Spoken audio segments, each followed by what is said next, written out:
Hi all, అందరూ ఎలా ఉన్నారు? మొన్నే బ్రైట్ టు బి ఎంగేజ్మెంట్ అయిపోయినట్టుగా అనిపించింది. మళ్ళీ మా పెళ్ళి హడావిడి స్టార్ట్ అయిపోయింది. ఏదో 5 కిలోమీటర్స్ అవతల ఉన్నట్టు బెంగళూరు నుంచి హైదరాబాద్కి 10 డేస్ గ్యాప్లో మళ్ళీ వచ్చేసింది మధు. ఈసారి వాళ్ళ హస్బెండ్ కూడా వచ్చేసాడు. మామ కోడలు బాండ్ అయితే ఇక్కడ నుంచి స్టార్ట్ అయిపోయింది. ఇక్కడ నుంచి మొదలు బెంగళూరుకి వెళ్ళే వరకు అస్సలు వదిలిపెట్టలేదు. ఈ షాపింగ్ పార్ట్లో హరిత కూడా నాకు పెద్ద సేవియర్. ఎందుకంటే చిన్నారిని మొత్తం తనే క్యారీ చేసింది.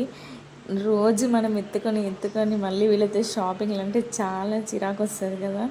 చిన్నారైతే ఆటోలోనే పడుకుండిపోయింది. మేము ఆటో దిగి మా హస్బెండ్ వాళ్ళ కోసం వెయిట్ చేస్తున్నాం. వాళ్ళు బైక్ అక్కడ దూరంగా పెట్టి నడుచుకుంటూ వస్తున్నారు. మదీనా మొత్తం ఫ్యాబ్రిక్స్కి ఎక్కువ ఫేమస్. ఫ్యాబ్రిక్స్, శారీస్, ఇలా రెడీమేడ్ బ్లౌజెస్, మగ్గం వర్క్ బ్లౌజెస్కి మధు హరిత ఎంత సీరియస్ షాపింగ్ అంటే ఎంత డిస్కషన్ పెడుతున్నారో. ఒక్క షాప్ కూడా వదలకుండా ప్రతి షాప్లోకి ఎంటర్ అవ్వడం, అది బాగుంది, ఇది బాగుంది, దీని ప్రైస్ ఎంత, దాని ప్రైస్ ఎంత. ఒక్కోసారి ఆ షాప్ వాడైతే చాలా హోప్ పెట్టుకుంటున్నాడు, వీళ్ళు నిజంగానే తీసుకుంటారా ఏంటి అన్న లెవెల్లో డిస్కషన్ పెడుతుంది. నాకు కూడా చెప్తుంది, చూడండి ఈ కలర్ చాలా బాగుంది కదా అని.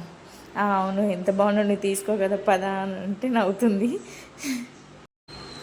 మదీనాకి షాపింగ్ కంటే విండో షాపింగ్ అని చెప్పొచ్చు. మేము వచ్చింది ప్రతి షాప్లో ఎంటర్ అవ్వడం, అన్ని రేట్స్ కనుక్కోవడం, మళ్ళీ బయటికి రావడం, అంతే. అదే ఒక హ్యాపీనెస్ మాకు. ఇంకా ఈ శారీని అయితే నెక్స్ట్ వచ్చే ఈవెంట్కి ఇది వేసుకుంటా అన్న లెవెల్లో డిస్కషన్ పెట్టింది, కానీ మధ్యలోనే అక్కడే వదిలేసి వచ్చింది. ఇంకా చిన్నారైతే అసలు జగన్ అస్సలు వదిలిపెట్టలేదు. నేను ఎత్తుకుంటా అన్నా కూడా అస్సలు రాలేదు. నా దగ్గరికి కానీ వాళ్ళ డాడీ దగ్గరికి కానీ అస్సలు అంటే అస్సలు రాలేదు. లాస్ట్కి ఐస్ క్రీమ్ ఇప్పిస్తా అని చెప్తే వచ్చింది. చిన్నారి కోసం అయితే ఒక ఐస్ క్రీమ్ తీసుకున్నాము. ఫుల్గా తింటే జలుబైపోతుందని నేను కూడా తింటున్నా దాంట్లో. అయితే వీళ్ళు నవ్వుతున్నారు, దాన్ని తిననివ్వకుండా నువ్వే తింటున్నావు అని చెప్పి. వాళ్ళకి ఏం తెలుసు నా బాధ.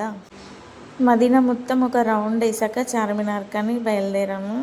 ఆటో చూస్తే ఎక్కువ డబ్బులు చూపెట్టింది. ఎందుకులే 1/2 కిలోమీటరే కదా, నడిచేసి వెళ్దాం ఈజీగా అనుకొని స్టార్ట్ అయిపోయినాం. కానీ నడుస్తుంటే అనిపించింది మన వల్ల కాదని చెప్పి.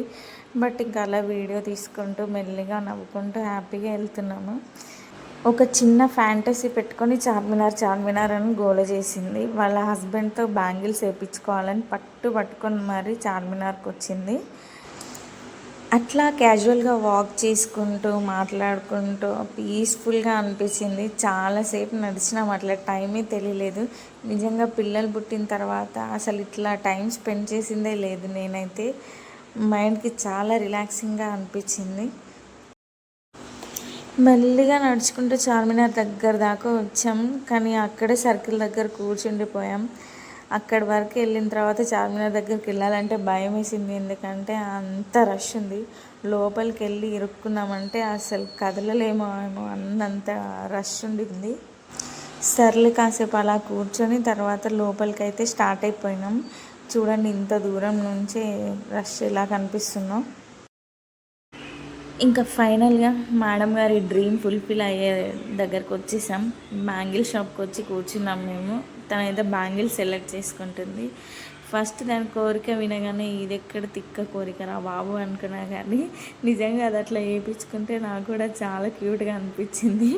బాగుంది చూడడానికి. పాపం దిష్టి పెట్టకండి ఎవరు. ఆ టీషర్ట్, ఆ జీన్స్, ఆ బ్యాంగిల్స్ బాగున్నావు అమ్మ మాధవిరెడ్డి, చాలా బాగున్నావు. 10 డేస్ నుంచి చార్మినార్ పోవాలి, మట్టి గాజులు తీసుకోవాలి, మా ఆయనతో వేయించుకోవాలి. చూడ్డానికి చిన్న కోరికలాగా అనిపించిన మన లేడీస్కి ఇట్లాంటివి చాలా మ్యాటర్ కదా. పక్క నుంచి నేను కూడా అట్లాగే చూస్తున్నా మురిసిపోతూ. చాలా ముద్దుగా అనిపించినారు వాళ్ళిద్దరు అట్లా చూస్తుంటే. ఇంకా ఫైనల్గా యూట్యూబ్లో మస్తు హైప్ వచ్చింది చార్మినార్ దగ్గర నిమ్రా కేప్. మధు కూడా ఫుల్ హైప్ ఇచ్చింది. మస్ట్ ట్రై టీ అంటే చాలా బాగుంటుంది, సూపర్ ఉంటుంది, తోపు తురుమని చెప్పి. నేనైతే బేసిక్గా చాయ్ లవర్ని కాదు, ఎప్పుడో హెడేక్ వచ్చినప్పుడు తాగాలనిపిస్తే తాగుతా అంతే. కానీ వీళ్ళంతా ట్రై చేసినారు, అంత ఏం బాగాలేదు, ఓకే యావరేజ్ అని అన్నారు. బట్ క్రీమ్ బన్ మాత్రం చాలా బాగుంది. మా చిన్నారైతే నేను కానీ వాళ్ళ డాడీ కానీ ఇంకెవ్వరు అస్సలు ఏం పెట్టినా అస్సలు తినట్లేదు. జగమామ మాత్రం ఏది పెడితే అది తింటుంది. ఫుల్ ఫ్యాన్ అయిపోయింది జయమామకి. అసలు ఎందుకు అట్లా అలవాటు అయిపోయిందో తెలియదు కానీ పెళ్ళిలో కూడా ఫుల్ డే మొత్తం ఆయన దగ్గరే కూర్చొని ఉండిపోయింది. నేను లేకుండా కూడా ఫుల్ డే అతనితోనే ఉండింది. ఇంకా చార్మినార్ దగ్గర చిన్న చిన్న క్లిప్స్, హెయిర్ బ్యాండ్స్ అట్లాంటివి ఉంటాయి కదా, చాలా చీప్గా వస్తాయి. ఇన్ఫ్యాక్ట్ చాలా చీప్ అని కాదు, ఒకప్పుడు చాలా తక్కువకి వచ్చేవి అన్నీ. ఇప్పుడు కూడా బయట పెట్టేవి షాప్లో ఉన్నంత కాస్టే చెప్తున్నారు.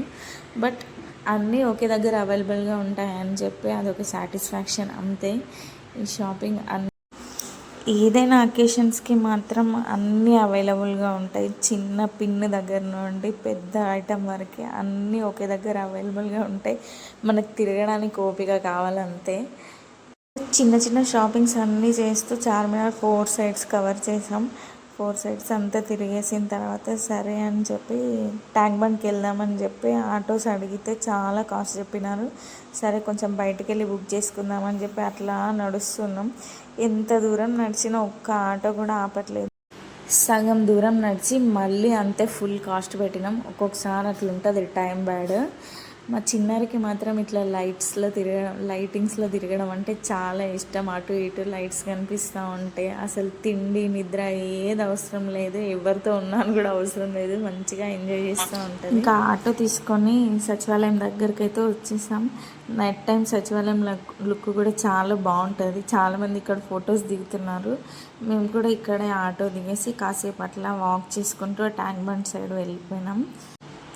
ఈ చిన్న చిన్న క్లిప్స్ కొత్తగా తీసుకున్నా, ఇప్పుడే పెట్టాను గోల చేసింది. అవి పెట్టుకొని ఫుల్ ఎగ్జైట్ అవుతుంది. ఎగ్జైట్ అవుతూ ఇట్లా నడుస్తుంది. దాని ఎగ్జైట్మెంట్ చూసి మాకు కూడా వదలాలనిపించాక అట్లానే ఎత్తుకొని తిప్పుతూ ఉంది. ఇంకా ట్యాంక్ బండ్ దగ్గర అట్లా కాసేపు తిరిగేసి నాని టిఫిన్స్కి అయితే వెళ్ళినాము. ట్యాంక్ బండ్ దగ్గరలోనే ఫుడ్ అయితే చాలా బాగుంది. అక్కడ తినేసి మేము ఇంటికి వచ్చేసరికి నైట్ 1:32 అట్లా అయింది. అంతే ఈ వీడియో. Bye bye.